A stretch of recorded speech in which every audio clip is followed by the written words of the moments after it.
Hi everyone and welcome back. This is Mindy here today for Lawn Fawn. And a while back I had done a underwater scene using some Nuvo Moonstone Glimmer Paste.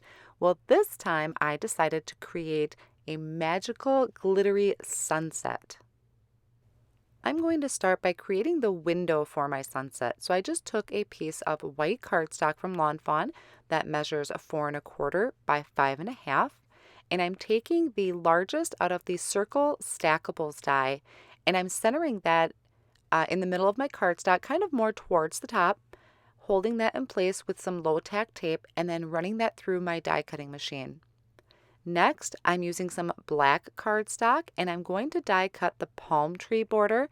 Now you can see I took my window and I'm lining up about how high I want those palm trees to be in my window. So once again, just held those down with some Post-it tape and ran that through my die cut machine. Then I can go ahead and just remove any of the excess pieces and line that up behind my window, just kind of giving you an idea how that's going to look so far. Now I'll work on creating my background. So the Distress Oxides that I'll be using is Seedless Preserve, Abandoned Coral, and Tattered Rose. This is a beautiful sunset color you may not think of as a sunset, but once you apply the Moonstone Glimmer Paste, it really brings those colors out. So I'm just using another piece of white cardstock to do the ink blending. I'm lining up my window to just figure out where to start blending my colors.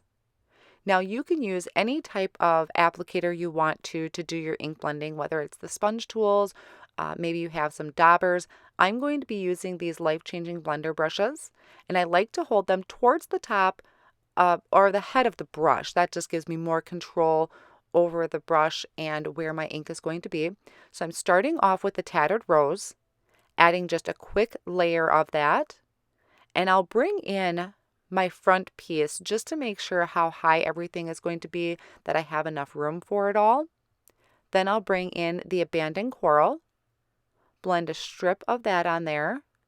And now you also want to make sure if you're bringing in your window, make sure your fingertips are clean. I have made that mistake many a times where I had a little bit of ink on there and it transfers to that white card front. So just keep mindful eye on your fingertips, make sure that they're nice and clean. And then my last color I brought in was the Seedless Preserve. And I'm just going back and forth over those lines. You really don't need to make sure there's a smooth blend, because once we put on that glimmer paste, it's going to kind of hide that.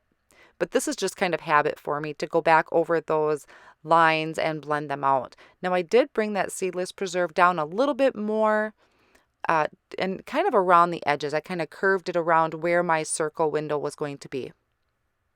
Now I'm going to bring in the magical ingredient to my sunset, which is the Moonstone Glimmer Paste from Nuvo. I'm running out in this jar, and you can see I want to point out I have some that has hardened around that edge. Try to clean yours out. I think this was my demise afterwards. Once I was editing the video, I kind of think this was my demise on my card panel, but I made it work. So I'm just scooping some of that out. And also mistake number 2, you want to start in the top corner. So I should have started in the top left-hand corner and worked my way over to the right. Because I'm right-handed, that's how I would have worked. I started in the middle. It still works, but it would have been better for this to start in the top left and work my way over. I'm just smoothing this glimmer paste across my background. Now you can see I'm leaving some sort of scratchy streak. Afterwards, and thinking about it, I think I caught some of the hardened glimmer paste on my spatula. You can clean your spatula off with a baby wipe, which is what I do. And I also smear it off on my media mat there on the side. You don't want to put this back into the jar, because since we're applying this to oxides, and oxides react with water, and this is kind of a type of mixture, so you're seeing that I am getting some color in that glimmer paste. So you don't want to put that back in the jar. Just kind of swish it off on the side. You can always pick it back up. And I'm trying to smooth this out. I did go over it a couple times, and I actually did start leaving some indentations from not smoothing it out very well, but I was stopping where I was at. I was worried that I was going to ruin this background, so I just kind of stopped. I'm going to deal with it, And I'm going to just set this off on the side to dry for a little while. So here is just a quick close-up of all that gorgeousness. Isn't that just beautiful? I love this on top of the oxides. It really brightens up those colors. So I'm going to set this off on the side to dry, and I would say, because we put so much on there, to give it at least a good hour. In the meantime, I'm going to go ahead and start working on my sentiment. So I just used the fancy wavy banner, die cut that out of black cardstock, and then I'm going to heat emboss a sentiment. So this is from the Wavy Sayings. I'm just lining that sentiment up in the middle of my banner. You can use an acrylic block to stamp this. I don't trust myself quite yet with just stamping with the block, so I'm using my Misty tool, prepping that with an anti-static powder tool. And then I'm going to use the Lawn Fawn clear embossing ink to do this. So I'm inking that up really well. I'm going to close the door, and I'm tapping real light so I don't squish my sentiment. And I'm actually going to stamp it again, which is another reason why I like to use the Misty. Then I'm going to bring in the Lawn Fawn white embossing powder, sprinkle that on and tap that off. Now I have about a couple jars of the white embossing powder in this little container, which is really handy. And those you can pick up anywhere in the office section or school supply section of your local stores. So then I'm just heat embossing that until it's a nice bright melted white. And I'm going to wipe off any excess powder with a Swiffer cloth. And that'll just really make that black pop and the white stand out a little bit more. I decided to give my card just a little bit of dimension, so I added foam tape to the front of my palm tree silhouette. Then I'll take my front panel and just add that right on top, lining up my corners. And that'll just kind of give the card a little bit of dimension, since we do have a lot going on with the background. I'm not going to do a lot with the front of this card. And then I'll just take my scissors and trim off any of the excess paper in case I lined that up wrong. For the sentiment, I'm also taking some foam tape, adding that to the back of the banner, and then I'll go ahead and attach that to about the center of that bottom panel. So after waiting just a little bit, my panel is nice and dry, and you can see how it really brought those colors out and really made them pop, which is going to be great for our sunset. Now I'm going to start kind of putting the card together.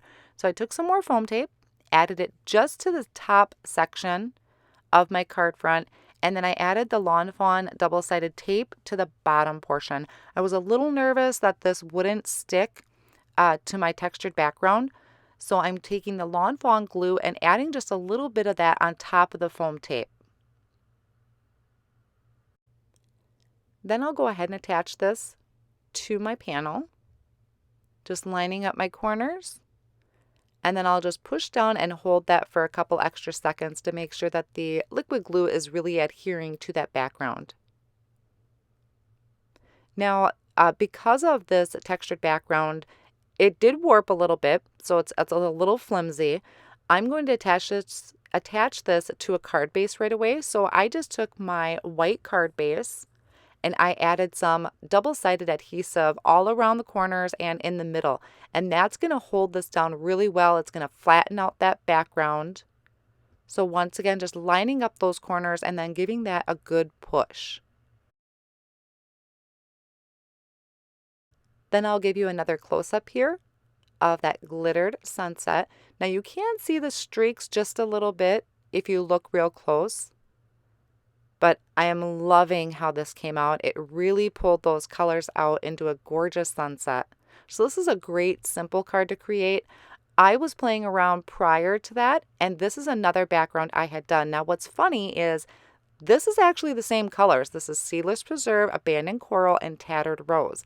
I did use some different brushes at the time, and there may have been some extra pink on there, but that Nuvo paste really brings out the colors too and the vibrancy. That finishes up my card for today. I hope you enjoyed it and will give this a try. Thanks for stopping by and have an amazing day.